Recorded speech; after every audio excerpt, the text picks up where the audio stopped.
Welcome to footballgameplan.com, where football makes sense. I'm Emory Hunt, the czar of the playbook.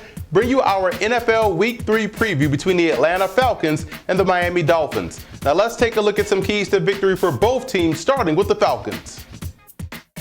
The Falcons are reeling on offense both at the skill positions as well as along the offensive line. However, there's still enough talent to keep the passing game potent and even use it as a supplement to help a bulimic running game with the quick screens, the bubble screens, the sight adjustment hitch passes, even the swings and flares to the back, so the Falcons can still move the ball offensively. Just got to find more creative ways to do so. Now, on the defensive side of football, the Falcons do have the ability to press on the corners, and they really trust their rookies back there in coverage. This week versus Miami, the goal is to keep everything in front of you and rally up to make the tackle. You have to keep Miami quote-unquote safe by keeping two safeties deep, unless in obvious running situations, then you can bring that extra safety down in the box.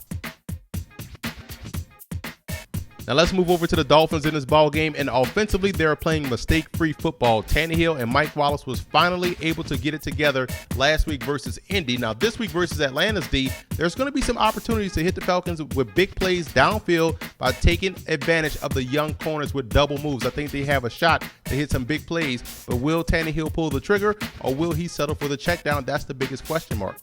Now on the defensive side of football, the Dolphins' defensive line has to be licking their chops, getting ready to go against a banged-up Falcons front. And add the fact that the Falcons are also having problems running the football, it could be a big day for the front seven. Down and distance will be vital this week for both teams, but look for Miami defensive coordinator Kevin Call to be tactful in what he calls up front, because you know Matt Ryan does a great job in checking off and getting the Falcons in the right play.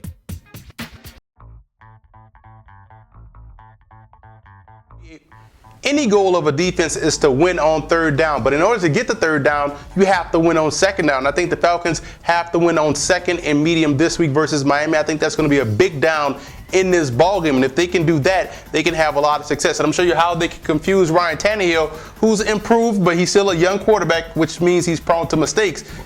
Then they can take advantage of him getting ready to football quickly. And what you're going to do, you're going to run a contained blitz on the outside, and you're also going to bring all the pressure inside, A-gap pressure, B-gap pressure, and you're playing cover zero. It's a cover zero blitz, strong safety blitz, but it gives the illusion of three sky. So you got 1, 2, 3 over here. You almost give the illusion of a sky coverage. So you have the free safety in the middle of the field, and here's how we're going to get pressure. You're manned up on the corners. I actually like the Falcons' young cornerbacks. I think they're going to do a great job this week versus the Miami Dolphins. This is a great matchup schematically, and when you look at the strong safety here, we're going to get to him in a second, but let's go with the defensive line. You have your contained blitzers right here. Both defensive ends are contained defenders. They're containing versus the run, and if the quarterback wants to get outside of the pocket. And you also have to have your guys that are containing versus the backs in the backfield, and that's where the defensive end to this side, he's spying the near back, and this guy going this way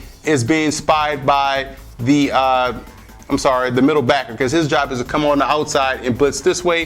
We're going to have strong side backer shoot the B gap. We're going to have a double twist A gap stunt here by two defensive tackles here, so you're getting pressure on the interior. We're going to send this weak side backer right down that B gap, and at the cadence, when he feels it start to winding down, the strong safety will creep up and boom, attack the C gap here. So now you have A gap pressure, double A gap pressure, you have B gap pressure, you have a C gap blitzer as well that also can feel as contained, and we have the strong safety moving over to be manned up versus the tight end. So again, it's a simple blitz. All of the pressure is inside, what you want to do versus a mobile quarterback like Ryan Tannehill. Keep the pressure inside, play contained on the outside, force him into a quick decision where one of those young cornerbacks can jump and hopefully make a play on the ball that could result in the interception or just at least an incomplete pass, so that way the Falcons can then get to third and long or third and medium. The Atlanta Falcons can create big plays in the passing game by influencing your linebackers to make bad decisions. So it's up to the Dolphins this week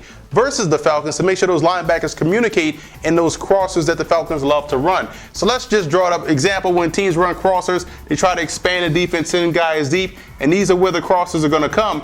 They're going to try to confuse these linebackers into maybe two guys covering one guy or one guy blowing an assignment. And what they're trying to do is bring one guy underneath and one guy over the top.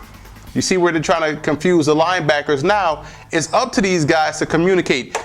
The weak side backer would be this guy. His job is to wall off this crosser here until he sees where this crosser crosses the center, walls off, and he's flying toward that crosser. So now he's attacking, but he also squeezes this crosser and he doesn't get confused. And it's up to this backer until he crosses the point of the center. His job is to fly, get a good bump, squeeze, sees the guy past the center, drop back and attack that crosser, get underneath. So it's simple. It's a simple concept, but you'd be surprised how many linebackers don't understand just simple communicating. Okay, I'm gonna squeeze this, then I'm gonna drop back in my coverage, I'm gonna ride this, I'm gonna wall this off, and then I'm gonna drive on the other crosser. So you're just passing guys off in your defense and communicating. And if the Dolphins could communicate versus those crossers, they can make some big plays on defense this week versus the Falcons.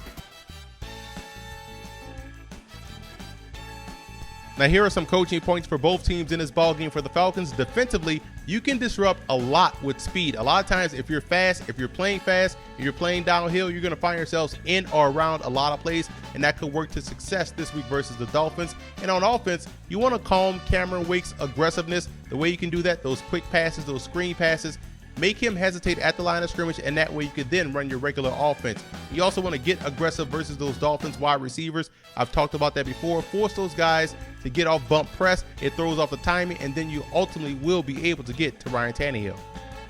Now for Miami in this game, I still believe there will be some opportunities to hit some plays in the intermediate pass defense of the Atlanta Falcons. You don't want to dink and dunk your way down the field versus Atlanta. You want to get yards in chunks, and that's how you build confidence as a young offense and also as a young quarterback. You want to show multiple defensive fronts. Sometimes you may want to go over, you may want to go under, you may want to go 3-4. Whatever you want to do, just stay multiple up front defensively, and it's just going to give that Falcons offensive line a headache down in, down out. And you want to maximize your possessions, whether it's 3 first downs per possession, whether it's coming away with points every possession. You want to maximize your possession. You have to put points on the board when you're facing a team like Atlanta that can score 30 easily each and every Sunday.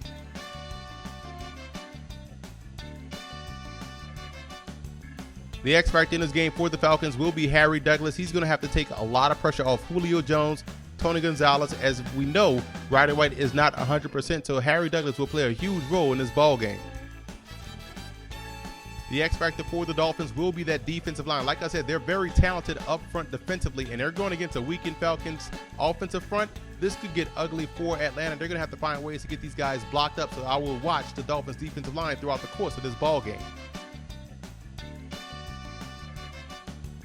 Like Atlanta in this ball game, they still have enough offense to put up points versus Miami. And on the defensive side, I really like their young corners man up versus those wide receivers of Miami, frustrating Ryan Tannehill and throwing off their timing. So I like the Falcons to go on the road and win one, a close one, versus a very tough and a very good Miami Dolphins football team.